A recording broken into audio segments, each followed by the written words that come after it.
അയാളെ കാര്യമൊന്നും പറയാത്തതല്ല രാജുവേട്ടാ. അയാൾ ഉള്ളതും കണക്കാ, ഇല്ലാത്തതും കണക്കാ. പിന്നെ എനിക്കൊരു വരുമാനമുള്ളതുകൊണ്ട് കാര്യങ്ങളെല്ലാം അങ്ങനെ നടന്നു പോകുന്നു, അത്ര തന്നെ. എടോ, ഞാൻ പറഞ്ഞ കാര്യം എന്തായി? എടോ, എൻ്റെ കാര്യം ഞാൻ എൻ്റെ മോനോട് പറഞ്ഞതാ. അപ്പം എൻ്റെ മോൻ പറയുന്നത് എനിക്ക് വിസ പാസ്സാവാൻ വളരെ ബുദ്ധിമുട്ടെന്നാണ്. ഞാൻ വല്ലാത്തൊരു മാനസികാവസ്ഥയിലാണ് ഉള്ളത്, അതുകൊണ്ടാ. അല്ലെങ്കിൽ ഈ പ്രായത്തിൽ ഇനി ഗൾഫിൽ പോയിട്ട് എന്താക്കാനാ? ഇവിടുത്തെ കാര്യങ്ങളൊക്കെ ഞാൻ നിന്നോട് പറഞ്ഞതല്ലേ. ജോലിയുള്ള സമയത്ത് എല്ലാവരും സ്നേഹത്തോടെ വന്ന് മിണ്ടും, എല്ലാ കാര്യങ്ങളും എന്നോട് ചോദിച്ചിട്ട് ചെയ്യും. ഇപ്പം ജോലി ഇല്ലാതായപ്പോൾ ആർക്കും എന്നെ വേണ്ട, എല്ലാവർക്കും പരിഹാസം മാത്രം.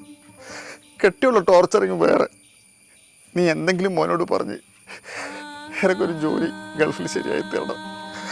എടോ, നമ്മൾ ഒരുമിച്ച് ഗൾഫിലുണ്ടായിരുന്ന കാലത്തെ ഞാൻ എന്നോട് പറയില്ലേ, അയക്കുന്ന കാശിന് ഒരു കണക്കും കാര്യവും വേണമെന്ന്. നീ കിട്ടുന്ന കാശ് മുഴുവൻ വറ്റിച്ചങ്ങ് നാട്ടിലങ്ങ് അയച്ചു കൊടുത്തില്ലേ. എന്നിട്ട് ആകെയുള്ള വീടും പറമ്പും ഓളോളെ പേരിലും ആക്കി. അന്നേരം ഇഞ്ഞെന്ന് പറഞ്ഞത് ഞങ്ങൾ രണ്ടാളും ഒന്നല്ലേ. എന്നിട്ടിപ്പോൾ എന്തായി? നീ ശവത്ത് കുത്താതടോ.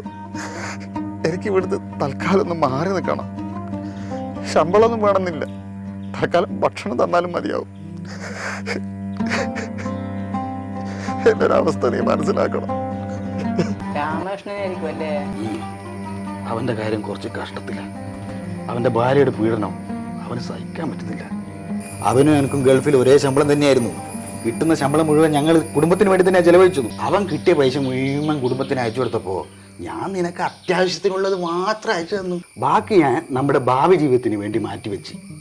അതുകൊണ്ട് ഞാനിപ്പം കുഴപ്പമില്ലാണ്ട് ഇങ്ങനെ ജീവിച്ചു പോകുന്നു. അല്ലെങ്കിൽ ഇങ്ങല്ലോ എൻ്റെ തലേക്കേരി നിരങ്ങുന്നുണ്ടാവൂലേ.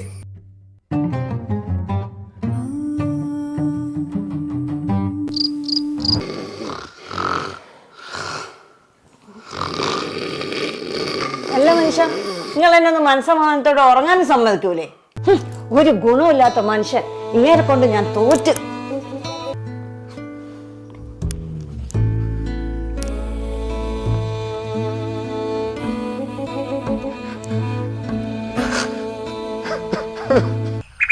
ഹലോ, ആ എപ്പോ? ഇന്നലെ രാത്രി എൻ്റെ കൂടെ ഒരുപാട് സംസാരിച്ചാണല്ലോ.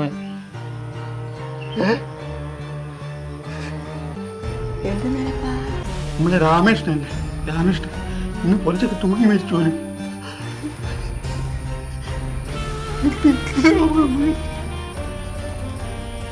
ജോലിയുള്ള സമയത്ത് സ്വന്തം കുടുംബത്തെ പൊന്നുപോലെ കൊണ്ട് നടന്നവനെ അവനൊന്ന് വീണപ്പോ ആ കുടുംബം തന്നെ അവനെ കല്ലെറിഞ്ഞു വന്നു.